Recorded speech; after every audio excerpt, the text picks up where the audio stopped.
शिवाजी जो थे वो एकमात्र विजेता ही नहीं थे, बल्कि उनमें प्रशासनिक प्रतिभा भी थी। नए नए स्थापित मराठा स्वराज्य के समुचित प्रशासन के लिए उन्होंने प्रशासन को तीन प्रमुख भागों में बांट दिया। साम्राज्य को तीन भागों में बांट दिया। उत्तरी भाग में बगलाना, उत्तरी कोंकण और देश अर्थात पुणे के आसपास का इलाका शामिल था। दक्षिणी भाग में दक्षिणी कोंकण और तटवर्ती क्षेत्र शामिल थे, जबकि दक्षिण पूर्वी भाग में सतारा, कोल्हापुर, बेलगाम और धारवाड़ क्षेत्र शामिल थे।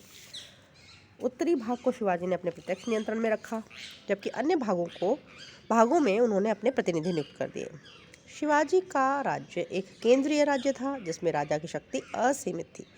वह एक निरंकुश शासक के रूप में काम करता था, किंतु उसकी निरंकुशता जनकल्याण के उद्देश्य से प्रेरित थी। उसकी सहायता के लिए 8 व्यक्तियों की एक समिति, जिसे कि अष्टप्रधान कहा जाता था, वह बनाई गई। अष्टप्रधान का महत्वपूर्ण सदस्य था पेशवा, जो राजा की अनुपस्थिति में प्रशासन की देखभाल करता था। इसके अलावा अमात्य आर्थिक मामले के लिए, सेनापति सैनिक मामलों के लिए, सामंत अन्य राज्यों के साथ संबंधों के लिए अर्थात विदेश मंत्री के रूप में, मंत्री दरबार की कार्यवाही के लिए, सचिव पत्राचार के लिए, न्यायाधीश न्याय के लिए और पंडित राव धार्मिक कार्यों की देखभाल के लिए नियुक्त किए गए। शिवाजी ने राज्य को विभिन्न प्रांतों में विभक्त किया, जिनकी संख्या 16 थी। प्रत्येक प्रांत अनेक तराफों या तरफों में विभक्त था और प्रत्येक तरफ के अधीन मौजा नाम की इकाई थी। प्रत्येक मौजे में अनेक गांव थे। ठीक है, तो कैसे बनेगा प्रशासन? नीचे से ऊपर की चले तो गांव, कई सारे गांव मिलके एक मौजा कई सारे मौजे मिलकर तराफ और 16 तराफ मिलकर कई सारे तराफ मिलकर प्रांत, और इन प्रांतों की संख्या थी 16। ठीक है, तो राज्य के 3 प्रमुख भाग सर सूबेदार के अधीन थे, जबकि प्रत्येक प्रांत में सूबेदार और तरफ में हवालदार प्रशासन की देखरेख करता था। ठीक है, तो तराफ का प्रशासक कौन होता था? हवलदार। प्रांत का प्रशासक कौन होता था? सूबेदार। शिवाजी ने एक संगठित सेना का निर्माण भी किया, लेकिन उसने सेना को प्रशासनिक कार्यों से अलग रखा। सेना में पैदल सैनिक और घुड़सवार दोनों थे। घुड़सवार सेना 2 भागों में विभक्त थी। कौन कौन से 2 भाग? वारगीर या वर्गी, जो कि हथियार और घोड़े राज्य से प्राप्त करते थे, मतलब राज्य उनके लिए उपलब्ध कराता था हथियार और घोड़े, उनको बोलते थे वर्गी या वारगीर। दूसरे थे सिलेदार, जिनके हथियार और घोड़े निजी संपत्ति होते थे।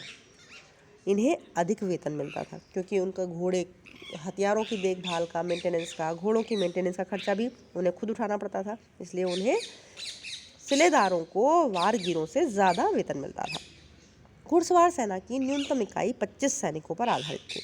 ठीक है, सबसे छोटी इकाई 25 सैनिक, उनका प्रधान हवलदार। 5 हवलदारों पर एक जुमलेदार। ठीक, 25 सैनिकों पर एक हवलदार, 5 हवलदारों पर एक जुमलेदार था, 10 जुमलेदारों पर एक हजारी, और एक हजारी जैसे 5 हजारियों पर एक पंज हजारी अधिकारी था। पैदल सेना अथवा पग में न्यूनतम इकाई 9 सैनिकों की थी। ठीक है, 9 का प्रधान होने के कारण ही वह नायक कहलाता था।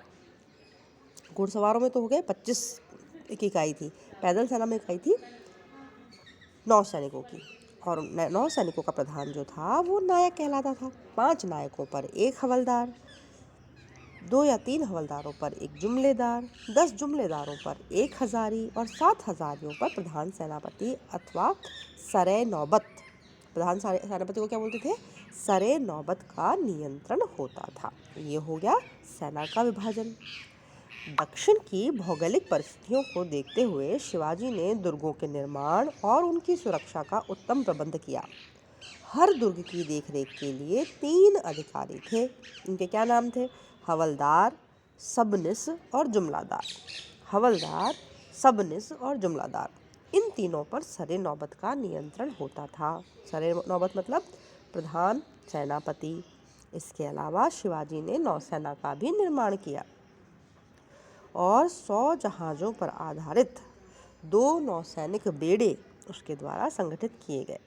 परंतु नौसेना को उचित रूप से संगठित कार्य करने का काम शिवाजी नहीं कर सके।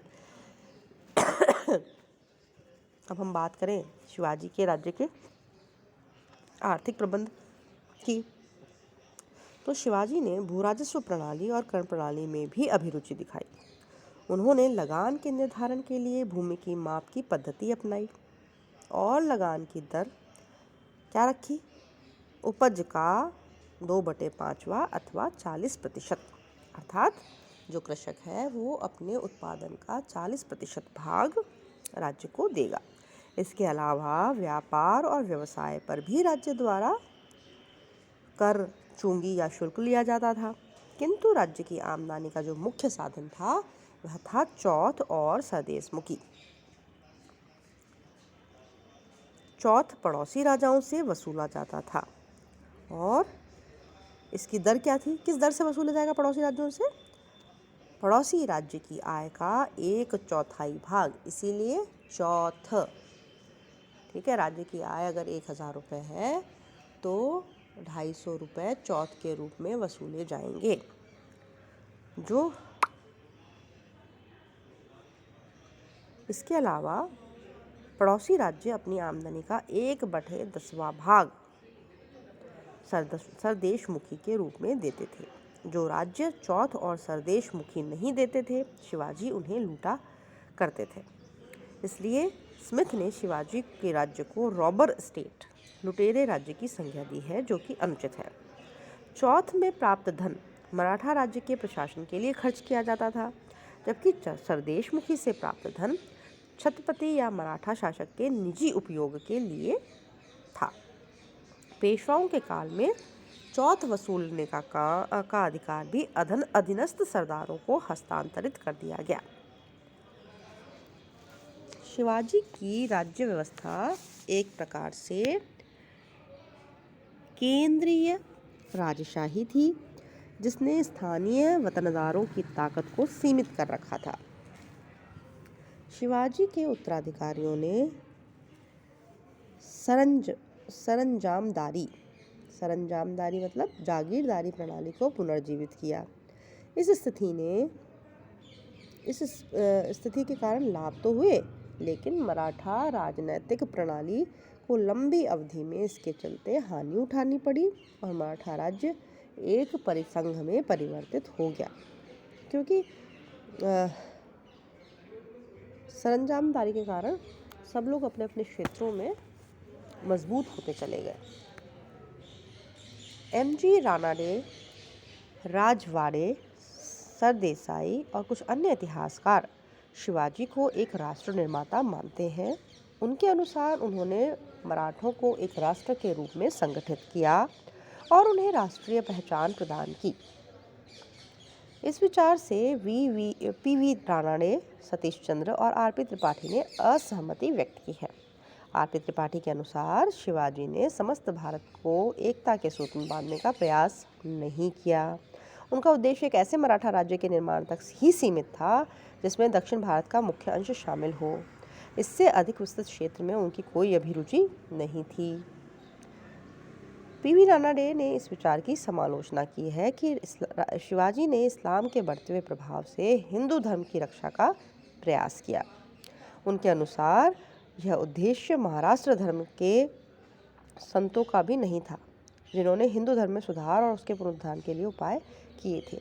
यह सही है कि शिवाजी ने हिंदू धर्म, ब्राह्मण और गौरक्षा का प्रण लिया था, परंतु यह राजनीतिक संघर्ष के क्षेत्र को बढ़ाने, विस्तृत करने और धार्मिक भावना का लाभ उठाने का प्रयास था।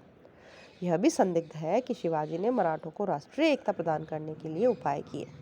स्मरणीय है कि शिवाजी ने स्वयं अपने आप को मराठा से अधिक क्षत्रिय माना और सिसोदियों का वंशज माना। सतीश चंद्र का मत है कि शिवाजी का राज्य एक क्षेत्रीय राज्य था जिसे लोक समर्थन प्राप्त था।